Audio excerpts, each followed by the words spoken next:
us where you find us. We love you. We thank you. In Jesus' name, amen. Amen. So, we, back by popular demand, right, because you guys are healthy sheep, and healthy sheep want good food. Healthy sheep want Bible. By wanting Bible, you understand the times we're in according to the Bible, and you want to know what's next. So just by being those who are hungry for the word, you're hungry to know what the Bible teaches about this topic called the rapture, right? We have shared that rapture, the word itself, is not found in the Bible. Some will use that as a knock or as an objection, but it actually is if you're using the Greek to Latin, the Latin Vulgate, right? It says that those who are alive will be caught up in 1 Thessalonians 4, which is where we're about to read. The Greek word is harpazo. The same as to be, harpoon, where we get harpooning from, to take away. But the Latin Vulgate is rapturus, to be seized. Rapio is a verb in Latin that means to seize or to take away. So it says we will be raptura, we will be raptured. So that's where the word comes from. While we don't see it in plain English, that's what people say it's not in the Bible, it is very much in the Bible if you look at the original languages, and if you look at the Greek, while we have the Greek to Hebrew in our hands today, you see rapture when you use Greek to Latin or the Latin Vulgate. The rapture is defined as a mystery. And what the Bible refers to as a mystery is something that God keeps until revealing it at an appointed time. And God has revealed that to us, the church, though the rapture has occurred in the Old Testament. And we touched on this before we ended last week. Enoch was raptured. Elijah was also raptured. So you have two people in the Old Testament who were raptured. That's why in Revelation chapter 11, when it says that two witnesses will appear, right, on the earth during the book of Revelation, during this great tribulation, we'll already have been raptured by then. That's why we believe in a pre-tribulation rapture, a rapture that will happen before hell on earth is unleashed as a judgment from God, which is the book of Revelation. But during the middle of that tribulation, two witnesses will walk the earth, and everyone, as a knee-jerk reaction, just says it's automatically going to be Enoch and Elijah. Why? Because Enoch and Elijah were clearly the two in the Old Testament who went to heaven without dying. And that's what the rapture is. The rapture is the biblical teaching that the church will consist of those, right? The church is now, 2,000 years old, but the church consists of those, and we believe that it could very well be this generation right here, right? The church consists of those who will also go to heaven without dying, go to heaven without a funeral, go to heaven without being laid to rest, go to heaven without closing our eyes on this side of eternity. The Bible teaches that this will happen in a moment, in the twinkling of an eye. And the Greek, now I'm going to 1 Corinthians 15, the Greek for in the twinkling of an eye is the shortest distance of time you could even measure. So a nanosecond, right, I believe is 10 to the minus ninth, of a second. This is even faster than that, in a moment, in a twinkling of an eye. And we will be changed. What will we assume? We will assume our glorified bodies. We will be snatched up from the earth, we will go to be with the Lord, and we will have glorified bodies. Philippians chapter 3, 20 and 21. What will our glorified bodies look like? These bodies, in a moment, in a twinkling of an eye, will be changed. We will disappear from here, caught up to be with the Lord, and our bodies will be changed. And what will our bodies look like? They'll look exactly like Jesus' body after the resurrection when he walked the earth for 40 days. It will be bodies that will be recognizable. It will be bodies that can still eat. Jesus ate honeycomb, and still broke bread. It's a body that could be handled. But instead of this body, which is flesh and blood, where blood is the life force, yes. Jesus said to Thomas, handle me, I'm no ghost. A spirit has not flesh and bone. The glorified body will be flesh and bone, not flesh and blood. It will have spirit as the life force, no more blood. Glorified body, able to move in and out of, well outside of the four dimensions we live in, length, height, width, and time, outside of the physical property of time. And that's how Jesus was able to appear and then not appear and be here during those 40 days. Jesus walked the earth for 40 days, and that's why he's called our first fruits. He is the first fruits. What you would do in Levitical economy as the Israelites is, I have a garden at home. We have a garden right out here in the church parking lot. You notice that first tomato that comes, that first corn that comes? Well, in biblical times, you would take just that first fruit and you would present that to the Lord, and you would say, this represents all of what's to come, and I'm giving you all of what to come will look just like this. Now do you see why the Bible calls Christ our first fruits? His glorified post-resurrection body is the first fruits.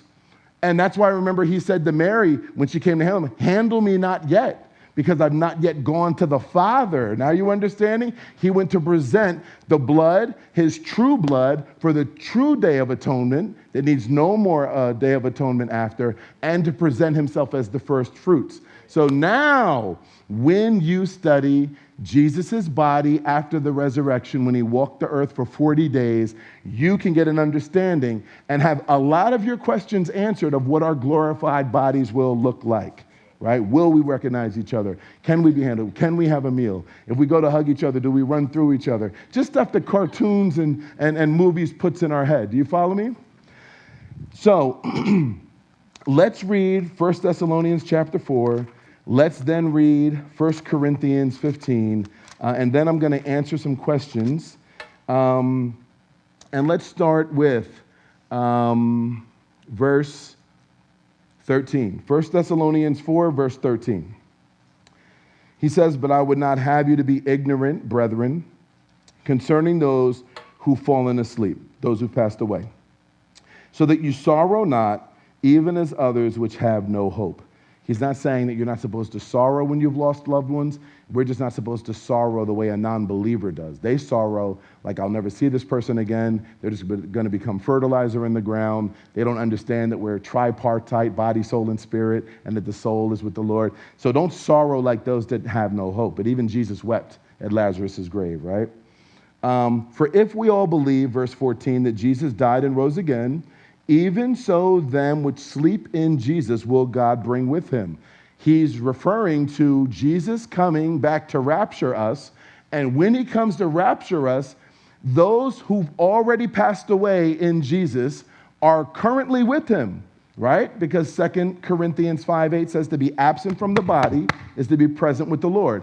He's saying, don't worry about those who've already passed away so that you end up sorrowing like those who have no hope. When the Lord returns to rapture us, those who've passed away, they're with him now, and they're going to return with him when he comes to meet us in the air and rapture us, right? So let's keep reading.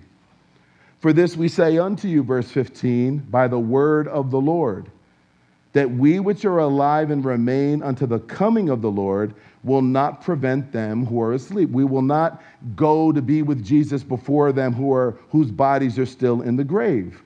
For the Lord himself will descend from heaven with a shout, and with the voice of the archangel, and with the trump of God, and the dead in Christ will rise first. Yes, we lay the body to rest, but if you're a believer in Jesus when you pass away, your soul goes to be with Jesus. Who you are is your soul. Whether you like this kind of joke, whether you like dry humor, whether you like butter pecan, whether you like strawberry, whatever that is, you know what I mean? That's your soul. That's you, your thumbprint. Your soul goes to be with the Lord. But because God wastes nothing, right? And even when he fed the 5,000, he had the disciples even gather the fragments. He could have said, it's biodegradable. Don't you love hearing that? You ever try to litter and people like get on you and you're like, it's biodegradable? Like you're eating an apple and when you're done, you just chuck it. Yo, why'd you throw it? Yo, It's biodegradable. You know what I mean? We really just shouldn't litter, but, we like using that word. Well, the Lord could have said that about the fish and the bread. The birds will get it. But he collected everything because he wastes nothing. There's a mystery that we don't understand now, but we'll get it when we see the Lord, where the soul goes to be with him. Those who've passed away in the Lord are with him now. They're complete, and they're in paradise with him now. Eye has not seen, ear has not heard. The human heart has not even daydreamed what God has prepared for them that love him. 1 Corinthians 2:9. But there's a mystery where they're complete, but yet they're coming back with him, and he will raise their bodies because he came to redeem spirit, soul, and body, right? So it's saying he will do this with a shout and with a trump. The two key verses we shared 2 weeks ago was Numbers 10:9 and Leviticus 23:24. See, this is what happens. Remember the book of Revelation? The book of Revelation is the judgment of God on a Christ-rejecting world. Now do you understand? See, when I say it that way, now do you see why we have to be raptured before Revelation? I want to ask for a show of hands, but who's sitting here and they're like, I'm glad Preacher Man's talking about the rapture. I definitely believe it's going to happen, but I'm not 100% won over that we're going to miss that scary stuff in Revelation. There's some people that say that believing that we're going to be raptured before the book of Revelation unfolds is escapism. How many of you have heard that? Let me tell you something. It sure is. It sure is. I talk to believers. You read Revelation and what is coming, and people say they believe they're going to go through that. I look at them and say, and you're okay mentally to know that you're going to go through what is described, 100-pound hailstones, scorpion face, some demonic stuff. Demons have been locked up since Noah's day being let loose. You're cool with that? You can't even handle traffic right now in this day, but you claim the peace of God over that? It says that people are going to be hiding in caves and begging for rocks to fall on them and saying, hide us from the wrath of the Lamb. The most expensive piece of real estate will be a cave during that time. You understand? So, yeah, it is escapism. I don't want to experience God's judgment, I don't want no parts of that. But then they say, well, see, Christians were thrown in the Colosseum. Who are we to say that we can't? See, you don't understand the difference between the devil's wrath and God's wrath. Jesus said, the gates of hell will not prevail against my church. It means the headquarters of hell, the Pentagon command center of hell will not prevail against his church. But he is implying that it would try with all its might to. So when we talk about Christian persecution, martyrdom, the Roman Inquisition, this is the devil's wrath. Intense, crazy. That's the devil's wrath. When we talk about Sodom and Gomorrah being so incinerated that just now they're kind of understanding that perhaps that's why they're saying the Dead Sea actually extends a little distance because of the crater made when God destroyed Sodom and Gomorrah. It's the bottom rim of the Dead Sea, but there's nothing remaining from it. When we talk about Sodom and Gomorrah, when we talk about the flood, when we talk about the book of Revelation, that's God's wrath. And here's what you'll notice. God has never allowed his own children to go through his wrath. Even backslidden Lot, who was living in Sodom and Gomorrah. Genesis 18, what did the angel say? We cannot destroy this place until you leave. Why? Because God has set it up where Jesus took that judgment. It says in Jude that he took eternal fire on the cross. He took all of that for us. So there is no wrath for us. 1 Thessalonians 5:9, write that down. God has not appointed us to wrath. So it's not just escapism, and I'll be the first to say, yes, it is, but it's with this understanding You know what I mean? And it's really an understanding of the love of God. He's a good father. He's a good father. That does not line up with me having to go through the book of Revelation, and even in the book of Revelation, because I believe the rapture is going to be the loudest evangelical message that the world has ever seen. They're going to probably say it's an alien abduction. They're going to, do you see now how we're primed where anything can be explained a certain way? Do you understand? I mean, the things happening around the world are such that we almost are ready to wake up and hear anything. You know what I mean? And oh yeah, it happened, yeah. Oh, a planet crashed into our planet last night? I believe it. Whereas 20 years ago, there was just more of a bubble, right? Because a lot of the last days brew wasn't, you know what I mean? But now, you talk about the demonic and these things, people don't laugh you off the stage anymore, you know what I mean? While many won't know what's happening, many will know exactly what happened. And that's why it says multitudes. Multitudes. This is Revelation 7:9. The verse we have here, yes, it does speak of how we as a church really look like what heaven's going to look like. Look at all the flags around the room representing the countries you guys are from. Look around the room. This speaks of what heaven's going to look like, but this is also the verse talking about the multitude that's going to get saved out of the tribulation. People will get saved. But it will be, and Jesus said in his own words in Matthew 24, it's the scariest time planet Earth has ever gone through, and there'll be nothing like it. And it says that if he doesn't even shorten the days during the tribulation, there'll be no flesh left on the planet. Now it's interesting because this is the first generation that has the capacity to completely destroy itself. Whereas 2,000 years ago, you'd say, what does Jesus mean there'll be no flesh left? How can the whole planet, even the islands all out there, now with nuclear capability, we understand totally how there could be no flesh left. Do you see how the longer we live our life, when it comes to prophecy, more and more comes to light? Even in Revelation 11, when it says the two witnesses' dead bodies will be seen by the whole world as they lay in the streets when the Antichrist kills them. They're going to raise again on the third day, right? And resurrect in front of the whole world. But the whole world is going to see that.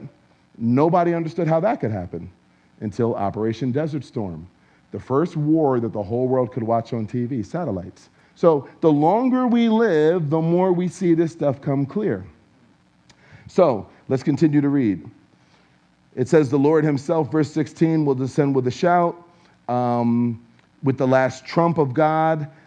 We talked about this trumpet is not one of the trumpets in the book of Revelation. See what people do, and it's biblical. I'm not going to use it in a jarring sense, but it's biblical illiteracy to read this and say, oh, trumpet here. The only other place I see a trumpet is in the book of Revelation, so we are going to get raptured somewhere in the middle because the trumpets are somewhere in the middle. Yes, the book of Revelation is God's judgment released in 7 seals, and then 7 trumpets, and then 7 vials, but those are trumpets of judgment. Remember, based on Numbers 10:9 and Leviticus 23:24, trumpets can be a call to war. That's what those trumpets are, right? Or they could just be a trumpet of a calling the assembly together. Our rapture trumpet is just him calling the assembly. It's calling us away, right? So, we which are alive and remain, verse 17, will be caught up. Underline caught up. That's where we get the word rapture in the Latin Vulgate. And we will meet him in the clouds. That's how you know this isn't a second coming. A second coming is only when Jesus sets his feet on the earth, right? And that will happen in Revelation 19 at the end of the tribulation. This is the rapture. This is him meeting us in the clouds, right? And we will meet him in the air, and so shall we ever be with the Lord. Therefore, comfort one another with these words. 1 Corinthians 15, we went through this already, but I think we need to just know how to turn and read and actually just glean encouragement and hope and sobriety and perspective from it.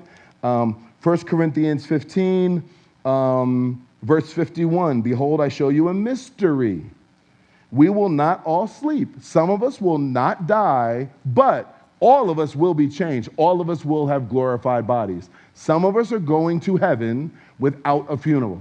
That is the rapture of the church. And it will be everyone instantaneously, not Antioch on a rolling basis, and then, down the street or down in the south over here, and, kind of like we watch New Year roll in on a rolling basis, Remember, when the year 2000 hit and everyone was worried about the computers resetting, we were carefully watching, New Year's in China, then New Year here, then rolling. This will not be a rolling basis. Jesus said, 2 will be grinding at the mill. 1 will be taken, 1 will be left. 2 will be in the bed. 1 will be taken, 1 will be left. 2 will be in the farm. 1 will be taken, 1 will be left. Interesting that when you look at that, some have said that the 3 instances he's giving are actually what's happening in 3 different places at the same time around the world. In other words, while it's morning in the Eastern Hemisphere, it's nighttime here. And then somewhere in the middle is the middle of the day. Grinding at the mill, that means in some parts of the world at the rapture, it would be AM. In the bed, some part of the world when it happens, it'll be PM. And then there's another one that he lists, I forget which one it is, but it's Matthew 24. It's saying that somewhere would be midday. It's instantaneous worldwide. He's calling his assembly, and it says this, in a moment, verse 52, in the twinkling of an eye at the last trump, the trumpet will sound, and the dead shall be raised incorruptible, and we will be changed. And then it goes on to share. So before we proceed, because we just went through a lot, is this helping you really understand this more and more? Because you need to be able to not only know this, you need to be able to not only know where to turn in Scripture and get refreshed on it, but you need to be able to teach this to your family, teach it to your children, teach it to your teens, your kids, quiz your kids on it. Do you know what it teaches? Do you understand? Because remember, Jesus gives the analogy and the story of when he returns, even those who have the Holy Spirit, and we love letting people know that we got the Holy Spirit, right? I'm Spirit-filled. It says, even they will be asleep. Well, what happens if I'm asleep? It means that I'm not paying attention to this. So Jesus is saying that even the most spiritual in the last days will run the risk of being asleep when he comes. That doesn't say that they're left. It just says they're asleep. Now do you see why he promises a special crown to those who are looking forward to his return? There's a crown for those that are looking, right? So, what questions do you have now? Perhaps there's some still that you wanted to ask 2 weeks ago that you didn't get to ask. If I can, let's see. Now, Jordan, it says last day. Would you like to run the mic one last time, brother? I mean, you're such a great server. Can we get this guy on? Now, you guys remember the rules. You just can't speak in front of the speaker because sonic boom, and we got, a baby on the way here. You know what I mean? So come on down. All right?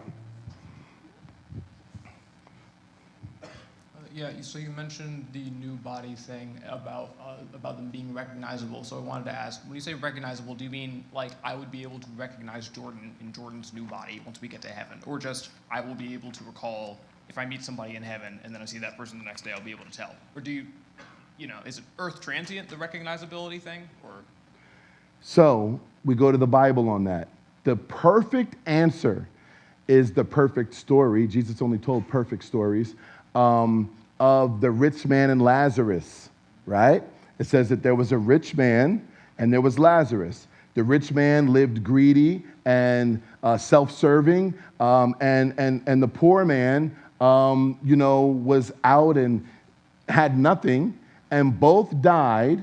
And in Old Testament economy, you went to a place called Abraham's bosom. It was the place of paradise in the Old Testament where until Jesus had actually shed his real blood, you would stay in this paradise before going there. And this in Luke 16, and you want to know this story, it's Luke 16, and it literally starts in verse 19. This actually is a true story because when Jesus is giving a parable, he'll say, there was a farmer, there was a fisherman. He's using real names here. This is a real instance, right, of this rich man and Lazarus, right? And here's the deal. One went to torments or hell. One went to Abraham's bosom or heaven. And they recognized one another, right? So we see recognition, full recognition. And if you read the story, the one who was in hell had remembrance of the times he rejected Jesus. He actually felt. He's asking for water to cool himself in that flame. So he had full cognizance, full recognition of those around him, even recognizes Abraham. So then there's actually this knowledge beyond the knowledge we even have now, according to your question, to where there's no name tags. You're going to have an awareness and a knowledge even beyond the knowledge we have now. So there's a remembrance of the past and of a rejection of Jesus, of what got you there. Remember, the rich man even says to Abraham, send me back that I can tell my brothers this is real.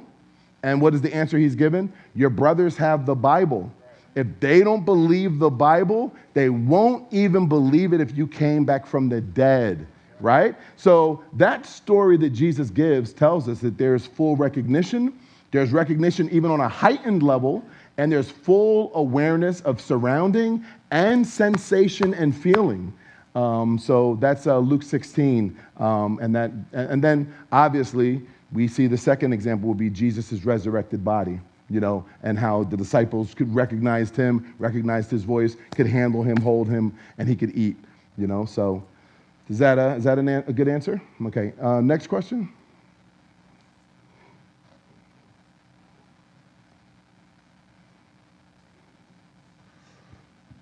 Could you speak a little bit about the great falling away? Like, what is that and when does it happen? 2 Thessalonians chapter 2. See, what started happening was back in Thessalonica, they believed the Lord's return was so imminent. God's people have always lived in a sense of believing the Lord's return could be at any moment. But obviously, the more that time transpires, the more you understand prophecy and you see, oh, well, this had to happen. Hindsight's always 20/20, right? But Jesus did give us direct signs: earthquakes, wars, cold wars, pestilence, famines, earthquakes in diverse places. There was an earthquake last night in North Jersey. You know what I mean? 3.0, but there was an earthquake. There was a tremor here a month or 2 months ago. And having been in Haiti, where I was serving right after the earthquake, I know what a tremor feels like. I was just laying in the bed, and it was just like my whole neighborhood was just growling. And it was like, whoa. And then Jonah was like, Dad, you hear that? You feel that? Yeah, I felt that. I mean, earthquakes in diverse places. Jesus said, when you see these signs, you'll know that my return is near. Just like when the fig branch actually starts to bud and the branch gets tender, summertime is coming, right? So they started quitting their jobs in Thessalonica because they so swore that his return was coming. He writes a letter and says, one, if a man doesn't work, he doesn't eat. Stop not working and leeching off your friend's dinner table. Go get a job, The second thing is there's certain things that have to happen. And then he says in 2 Thessalonians chapter 2, verse 3, let no man deceive you by any means. That day, the Lord's return shall not come except there first come a falling away. Falling away in the Greek right there is apostasia. That's where we get the word apostasy. But there's a direct article. It's not just an apostasy, it's the great apostasy. When will that happen is your next question. That's happening right now, actually. I mean, if you just look around and see it, that is happening. And I think, when I first got saved like 30 years ago, when the health and wealth heresy was really just rampant, many would say, oh, well, wow, this is it. This is the falling away. Everyone's going to health and wealth. Instead of, God's will being done on earth, it's all about getting man's will done in heaven, claiming materialism, right? But really, if you look at where we are now, I believe that it's something way more dangerous and sweeping the planet with a much stronger riptide than health and wealth, and that's relativism and progressivism. My truth is my truth, your truth is your truth. You know what I mean? If it's true to you, then it's true. And progressivism, just the form of thinking, which is really priming everyone for a one world religion. And it says that that's what the coming world ruler will bring in the book of Revelation, will be a one world mystery Babylon religion, and that is the woman riding the beast. The woman always represents a church. This woman is drunk. with the blood of the saints, and she's riding this indescribable beast. That would speak of a resurgence of what we're seeing out in Europe with a revived Roman Empire, and it will be an ecclesiastical system that has a history of martyrdom. You connect the dots on 7 hills, and there's only 2 cities in the world that are on 7 hills. I believe it's Rio de Janeiro and Rome, right? This is a mystery Babylon, an amalgamation of all belief systems. So you can see people getting pulled in that direction now. And I believe that that's what we're seeing, you know. So we're seeing it happen now, and we're going to see it happen in greater and greater degree. I mean, even if you look at some of your friends who were maybe your role models in the faith, and now they've walked away completely from it. And not just walked away of like, oh, I know, I'll be back soon, I'm just busy. No, walked away from it and found a new quote-unquote truth. So any other questions?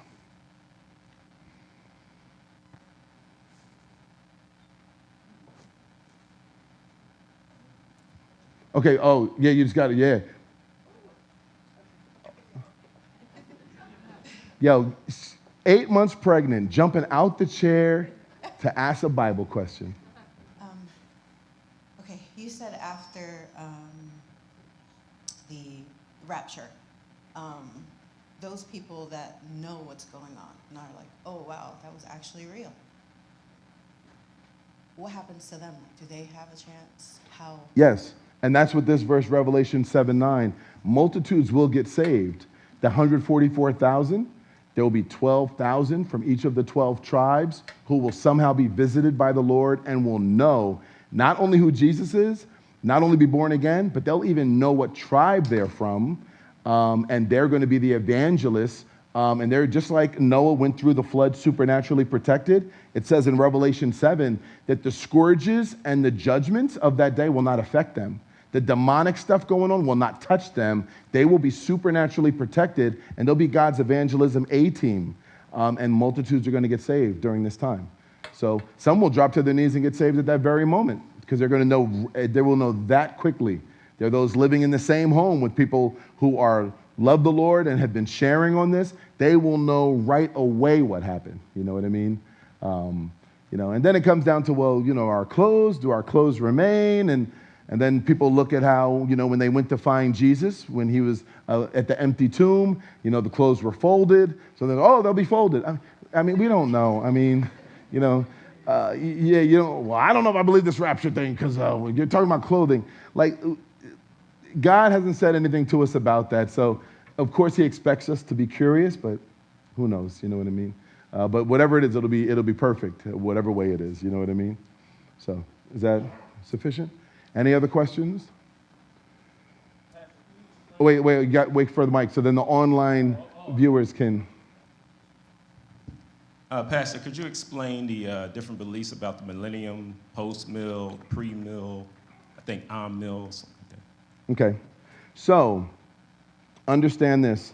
There are a lot of views about the book of Revelation.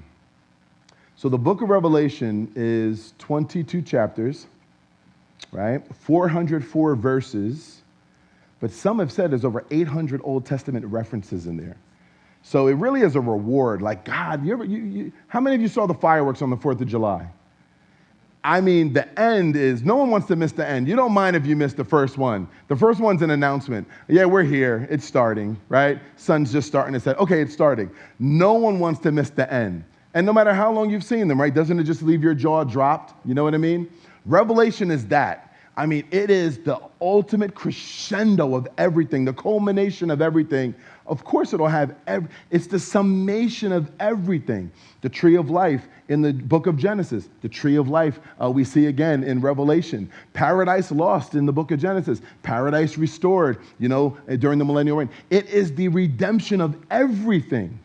And then it even says in Revelation that once we return with the Lord at the second coming, and you can't return with the Lord unless you've first been raptured to be with him, it says that he will then loose 2 Peter chapter 3, that all the elements will be loosed and there will be an explosive heat.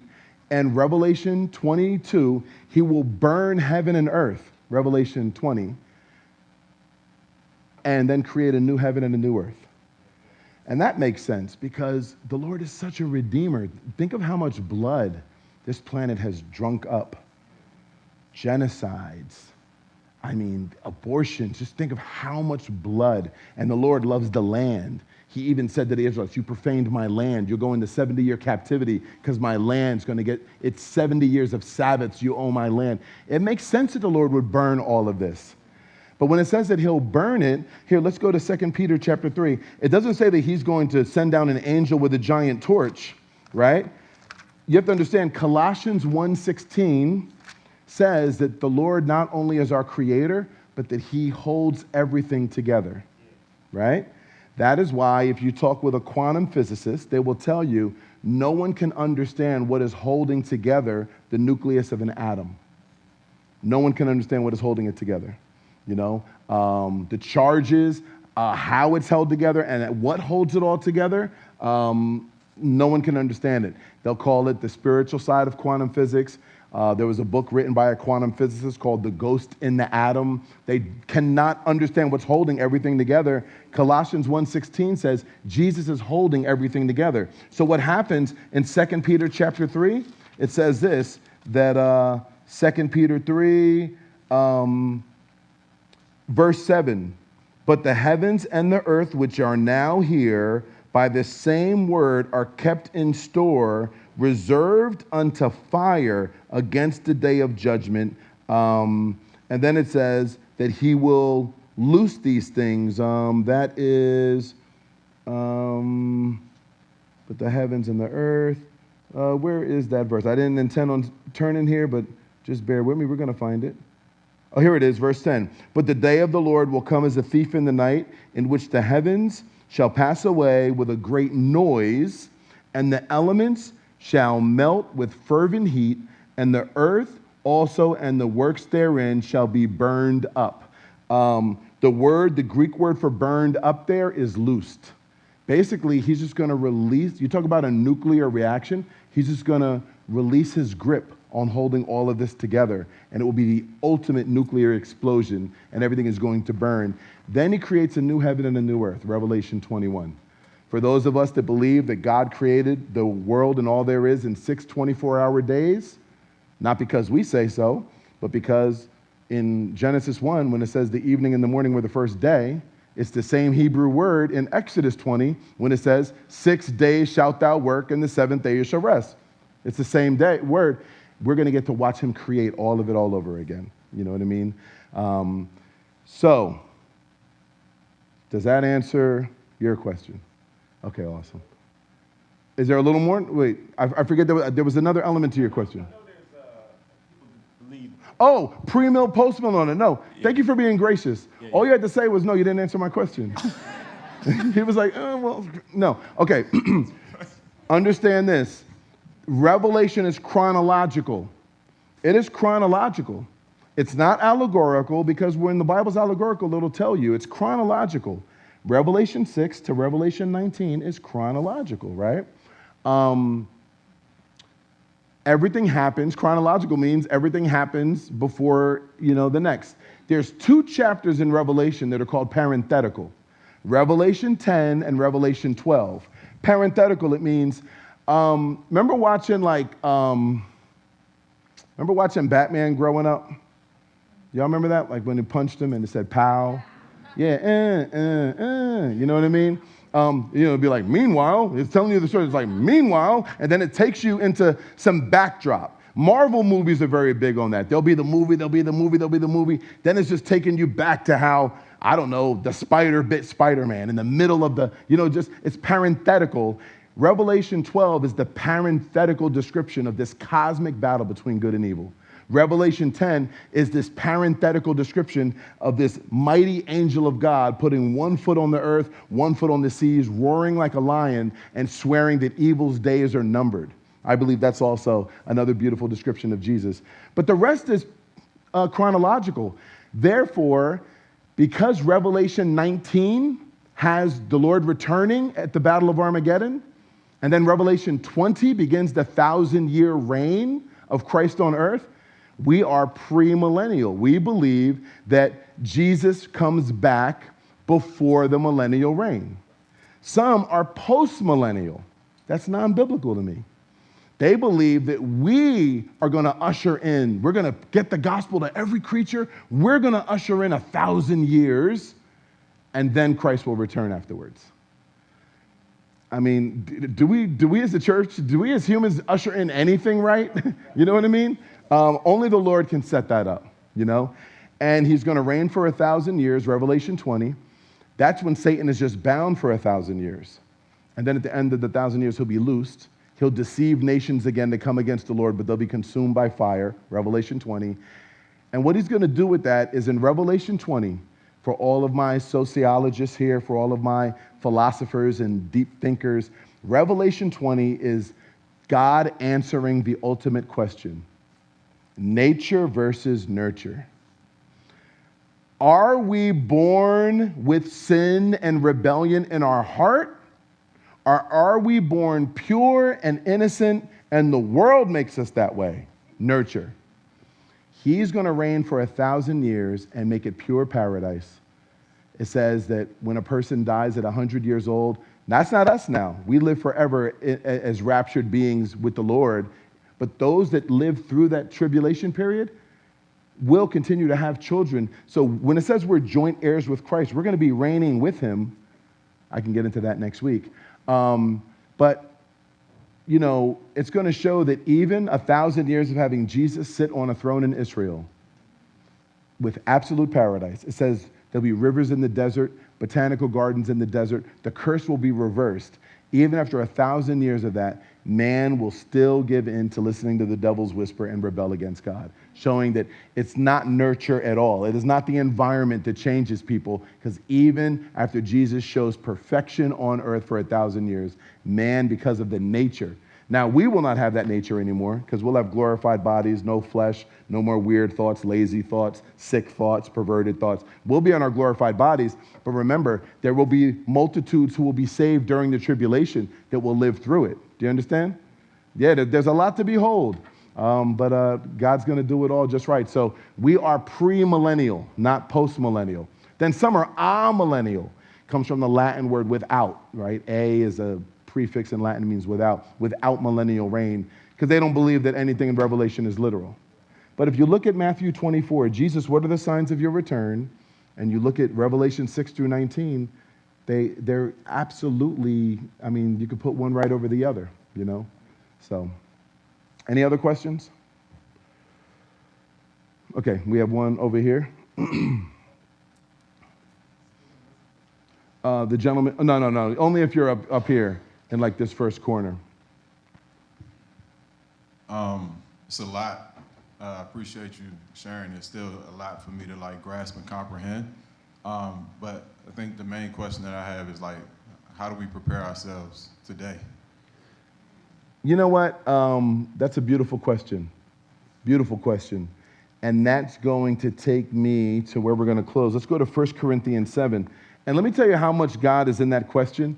I had determined to touch on a set of verses, and just by answering the questions, you asking that takes me, you wouldn't even know that, but it shows you how God is really moving here. It takes me right to the verses. So let's go to 1 Corinthians 7. 1 Corinthians 7. And let's look at verse 20.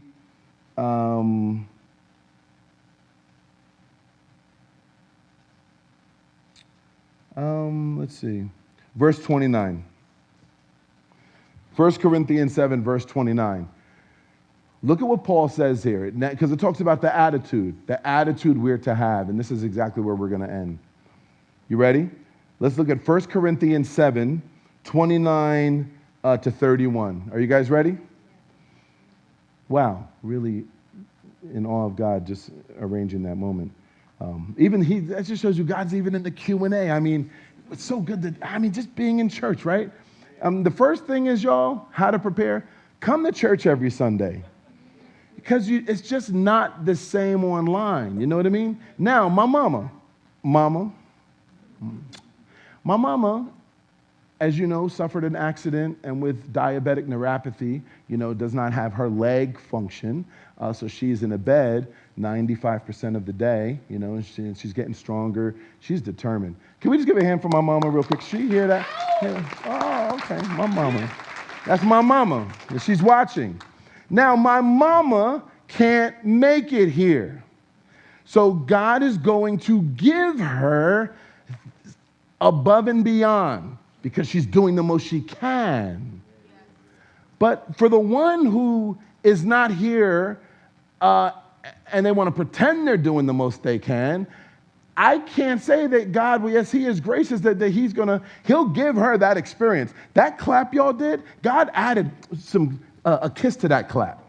But if you're home and you could be here, well, I just, you know what I mean? God's not mocked, you know what I mean? He commands us to come together. So the first thing is we have to come together as community. We have to get strong as community, stronger as community, because we have a very healthy, beautiful community here, but we have to come to church.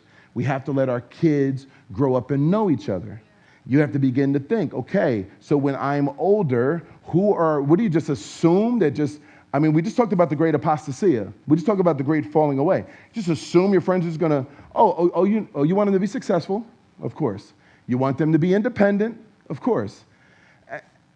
And what? In light of these days, you just assume they're going to have Christian BFFs everywhere they turn the corner or every ice cream shop they go to? No, they'll actually have the opposite, but you need to let them learn that there's one place where there's community, and the idea these friendships will last forever. You know what I mean? So we prepare ourselves. We need to be in church. We need to have our kids develop a culture of going to church. You know what I mean? And then here's a mindset. Let's read this. But this I say, brethren, the time is short. Ready? It remains that those that have wives be as though you don't have a wife. What? It says, and those that weep as though you don't weep. And those that rejoice as though you don't rejoice. And those that buy as though you don't even own what you just bought. And they that use this world is not abusing it, for the fashion of this world passes away. How many of y'all never read those 3 verses before? What it's saying is the mentality we're to have in the last days is that you're to live as though you have nothing and not let these things distract you. It's saying marriage. Obviously marriage, Ephesians 5. Marriage is the model of Christ in the church. It's the only institution we have from the Garden of Eden. The Lord loves marriage, hates divorce. Yes. But it's saying when it comes to your service for the Lord, when it comes to making yourself available for whatever he says, when it comes to being attentive to say, yes, Lord, live as though you're single. But wait a minute, but he's still also saying, Ephesians 5, that you are to, obviously minister in marriage, but it's saying the mentality. And then it's saying weeping, sorrow. How many people let their sorrow be a distraction from serving the Lord? That's why it says, those that weep, live as though you weep not. How many, because of just being sorrowful, just being in the blues, just going through a season of sadness, that is now a distraction from you serving Jesus. And there are people out there that wish they could have your sorrows. People ask me, how's your day? And I list what I'm going through and list what I'm going through. How many of y'all heard me say this? Because I need to hear myself say it. I say, yeah, this is going on and this is going on and this is going on. But you know what? There are people around the world that wish they could have my problems. That's one perspective. There are people out there, I could tell you a story to make a bag of onions cry. I could tell you some stuff I go through. But there are people out there that would they would dream of just my problems being all that they worry about.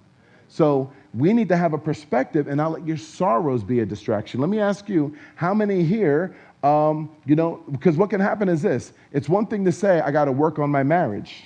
Well, every marriage needs work. It is It's the fitness gym. It is the most beautiful thing, but it is the dojo of all dojos. It is a work. You are always working at it. You know what I mean? You are always, sanding, shellacking. You know what I mean? All of that. It's the mirror that you always are taking fingerprints off. But how many can let working on my marriage be a distraction from ministry? Because you can pull that card. How are you? I'm still working on my marriage. How you now, 18 years later? Yo, oh, what up? What's your, working on my marriage. You know what I mean? Yo, those that have wives as though you don't have a wife. Now do you see why he's saying it? How many can let sorrow be a distraction? How you doing? Oh, I'm getting there, man. I don't know where I'm at. I just don't know. Yeah, that's a distraction. You know what I mean? If you still have 2 arms, 2 legs, a heart and eyes to see that bleeding, hurting soul over there, then and a cognizance of their pain, then you have all you need to forget what you're going through and to focus on them. What is love? Love, it's agape love. It's an other-centered love. It's the opposite of self-centered love. So, don't let your sorrow be a distraction. Then it says, those that rejoice as though they don't rejoice. Rejoicing will be a distraction. I mean, a season when blessings are just coming in, it's like, I'm promoted. My daughter got a promotion. My son got a promotion. This happened. This happened. What? I just hit lottery. Like, I'm hype. I'm so rejoicing. And I'm just, wow. Yeah, man, your rejoicing can become a distraction. Life is good can become a distraction. He's saying, so those that rejoice as though you rejoice not. And those that buy as though you possess not. Doesn't say don't buy stuff, but you hold it with an open hand. You need this? Can this be used for the kingdom? My home, can it be used for the kingdom? My car, my vehicles, can it be used for the kingdom? You need this? You need this? You need this? You need these? Yeah, those that buy as though they possess not. So it's a readiness to share everything we have.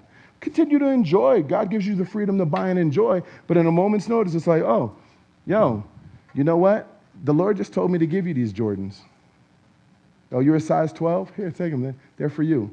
Don't worry about me. I'll go home in my socks. And you go home hype. You know what I mean? Because it is more blessed to give than receive. I'm not going to put that on in front of y'all. You know what I mean? But then it says, and those that use this world is not abusing it. Yes, we can enjoy culture. Paul obviously enjoyed all of what he'd learned. He rehearsed even his great educational upbringing, but not abusing this world, enjoying the world, but not abusing it. Don't trust me. I give thanks. Every time I'm in the spa, every time I'm away, every time those turquoise waters hit my ankles, I give thanks. But it can still be a distraction from ministry.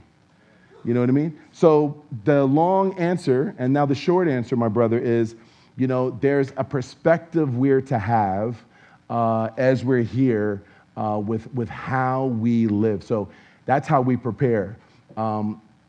We need to be willing to serve those around us like never before. As you guys saw, we took in a 15-year-old from Level Up who was sleeping on the trains. You know what he told me this morning? And I don't mean to put all his business out there. And he's understanding it. I took him down south, and I didn't share his whole story down there. But when I went down south, I took Adam with me. First time on a plane. He stared out the window the whole time. He's like, I'm afraid, but I'm going to overcome my fear. Yeah, loved it. Got down there, brought him up on the stage, and it's not his church home per se. So I told family his plight, and he's not ashamed of his plight. But man, my family came up to him. I think they put $500 in his hand, and they hugged him, and they said, you're blood now. Just embraced him right in the house of the Lord. You know what I mean? That's all they needed to hear, This morning, he told me it's the first Starbucks he ever had. I said, how'd you know to get dragon fruit? I heard other people get dragon fruit. Rocking out, you know what I mean? But yeah, man, the last days mentality, love hard. Me and my wife have fallen in love with this boy. You right? I mean, we've fallen in love with this boy. And I'm like, wow, Lord. You know what I mean? Now, mind you, you're talking to someone who done raised 3 kids. All y'all parents with these young little whippersnappers, I done raised 28, 24, and gonna be 19 next week. Do you understand? Like, that's arriving. You pay off that college tuition, they all graduate debt-free. Like, yeah, we're empty nesting. What? We wake up in the morning, we got a routine. She makes coffee, she makes it better than me. I've switched to all black now. She puts this little cut of butter in it, and then 1 ice cube for me, feel me? And then, like, here's your coffee, here's mine. Empty nesting, chilling. Just sitting there like OG is like, yeah. You know what I mean? What you looking at? Oh, I'm reading this. Just OG in it. Glad rocking chair stuff, feel me? People would say, I deserve that time now. We pay dues for that. We deserve this time now. But by the grace of God, only by the grace of God, I took what I worked 28 years to get. 28 years to get since Annie was born. 28 years. And then let that whole culture that we worked hard for be flipped upside down to take in another teenager and start over. It's a perspective it's talking about here, a last day's perspective. And that's what it's calling us to live with, a perspective. So I'm so glad you asked that, and God wanted this shared. So this is what we're going to do. We're going to come in next week, and this is what I'd like you all to do. Because now it's kind of like, that's, this brings a burden in a way. I mean, I think the whole discussion of this, it brings a particular burden. A burden for people that don't know the Lord yet, a burden just for the evil of the day, a burden for all this craziness happening. Next week, would you guys do this? I want you to read the book of Habakkuk. I'm going to teach the book of Habakkuk, and it's going to be how to have the supernatural peace of God in these days based on a supernatural perspective of who God is. And we're going to look at Habakkuk. Habakkuk is one of my favorite books in the Bible. Habakkuk. Read Habakkuk. I'm going to teach on Habakkuk in light of how we're supposed to live, in light of the evil of the day and so much happening, but yet how to have this supernatural peace. And Habakkuk, it's not, prophets come on the scene, they're prophesying to a king, a wicked nation. Habakkuk isn't even prophesying to anyone. He's writing about a burden on his heart that it seems like evil's winning, that it seems like certain things that God's either doing or not doing is helping non-belief grow stronger. He's got a burden on his heart in light of an evil time, and God meets him there and gives him the right perspective. So it's going to be about where to take your burden. Chapter 1, he's sighing. Aren't we all doing that for one reason or another? Chapter 2, he's singing correctly. Chapter 3, he's singing praises. But if we try to go from the sighing to the singing, then we're just playing church and faking it till we make it.